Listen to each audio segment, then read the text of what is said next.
E aí, meus amigos, sejam bem-vindos ao canal Hélio Gustavo. No vídeo de hoje, nós vamos responder o que é internet das coisas. Então vamos logo para o vídeo. Será definido o conceito durante a aula. Eu não vou definir agora, eu quero que você fique até o final. Lembrando o conceito de internet.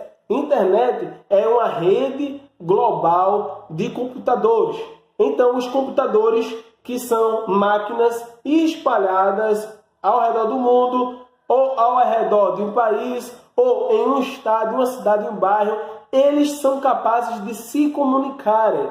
Então, essa comunicação é possível por meio da internet, que foi criada lá com propósito militar, para trocar dados de forma secreta, do exército, enfim. Foi criado durante a guerra, mas depois foi tomando o rumo científico. Então, a internet ela foi uma das maiores invenções do ser humano. Agora, gerando sabedoria. Em primeiro lugar, você tem aqui a camada base da pirâmide que gera dados. Gera dados que, teoricamente, são dados de menor importância. Por exemplo, você tem um sensor que ele capta uma diferença de temperatura. Mas a partir do momento que você vai subindo da base para o topo, você vai ter essa importância gradativamente sendo aumentada. Então, de dados para informações, de informações, conhecimento, de conhecimento, sabedoria. Então, esses dados são gerados pelos sensores que vão gerando dados. Lá os sensores da internet das coisas, os dispositivos, vai gerando dados, vai gerando. Então, quando você tem um volume de dados, você tem informação. Depois que você tem muitas informações através de um histórico, dias, semanas, você tem conhecimento. Depois de conhecimento, você tem sabedoria. Rapidamente, se você pegar, por exemplo, o dado de uma temperatura de um dia só, você não tem... É um dado pontual. Mas se você for aglomerando dados, temperatura, umidade, você vai gerando informação. Você vai tendo a informação do clima daquele lugar. A partir do momento que você tem um largo período de medição, você tem o conhecimento do clima daquele lugar e você pode gerar sabedoria. E a internet das coisas está aí, pessoal. Coisas inteligentes, relógios smarts, coisas conectadas, computação em nuvem, coisas seguras e inteligência artificial, aprendizagem de máquina, machine learning. Então, coisa inteligente, um relógio aqui que mede batimento cardíaco, que verifica a quantidade de passos que você andou no dia para ver se você está sedentário ou não, a quantidade de horas que você dormiu. Esses relógios eles já fazem isso, mandam para o aplicativo e você recebe orientações do que deve ser feito para melhorar a sua qualidade de vida. Coisas conectadas na cidade, seja o trânsito, seja os prédios, seja os carros, tudo está ou deverá estar ou estará conectado. Computação em nuvem, além da segurança, coisas seguras também, você precisa criptografar e também, além de criptografar, você precisa esconder, que é através da área de conhecimento chamada de estenografia, que não apenas protege os dados, mas esconde os dados. Então você precisa, essa troca de informação, esses dados que estão gerados precisam estar em segurança. E depois que eles são enviados para a nuvem, esses dados eles são processados através da computação em nuvem. E essa computação em nuvem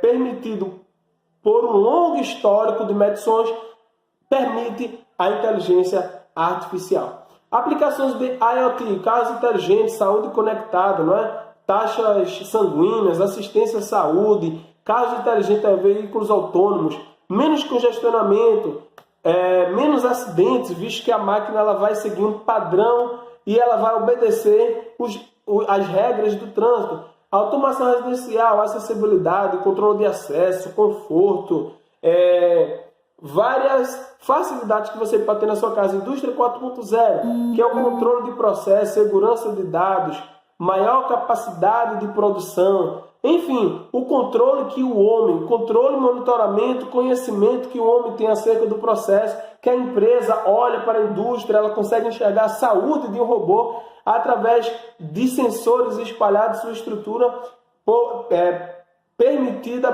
pela IoT gera um grande valor agregado para a IoT.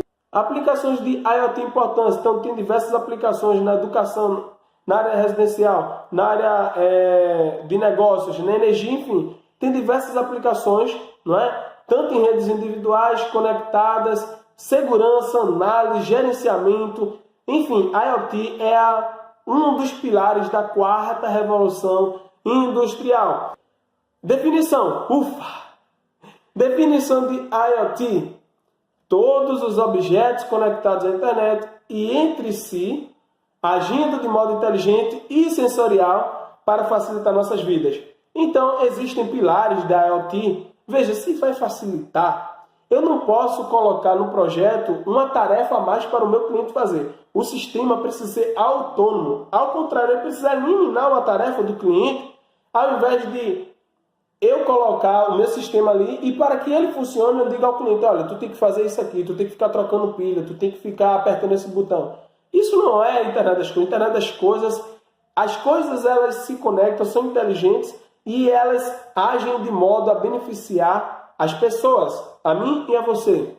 A arquitetura geral da IoT. Então você tem o seu objeto, a sua coisa, aí você tem o sensoriamento, não é? Sensor de temperatura, sensor de luminosidade, sensor de umidade, diversos sensores, sensor de vibração, enfim, diversos sensores que podem ser utilizados na IoT e depois esses dados sensoriados, esses sinais elétricos que são gerados por esses sensores, precisam ser processados através de um sistema, um hardware, não é? Um sistema de controle embarcado, que no caso pode ser Arduino, pode ser um ESP32, que no caso já tem uma conectividade Bluetooth e Wi-Fi, mas enfim, esses dados precisam ser enviados para algum lugar para serem processados.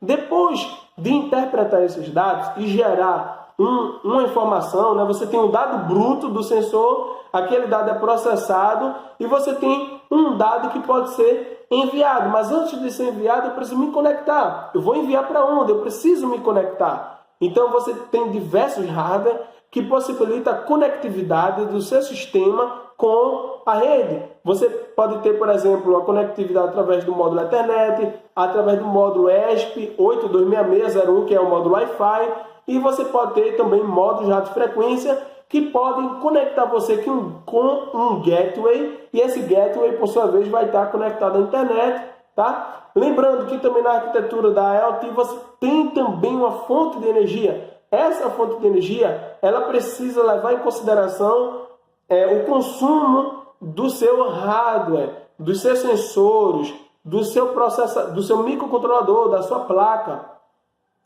A fonte de energia escolhida, ela é dependente do processo que ela está alimentando. Então, é importante você lembrar que a fonte de energia na IoT, na maioria das vezes, ela é limitada. Por quê? Porque ela não está conectada em uma fonte de energia. Você não tem fonte de energia da rede elétrica próxima. Então, você precisa fazer com que os seus microcontroladores, a sua placa, o seu código, tenham rotinas rotina para dormir, para entrar em modo de economia, sleep, para armazenar, economizar energia, para aumentar a autonomia da sua fonte de energia, da sua bateria, da sua pilha. Você precisa ter isso na sua mente, tá? Depois disso, você tem a nuvem, que é a computação embarcada, o software. Na verdade, é a computação em nuvem. Então, você tem o software lá, que pode ter um banco de dados. Então, você tem IBM Cloud, você tem o ThingSpeak,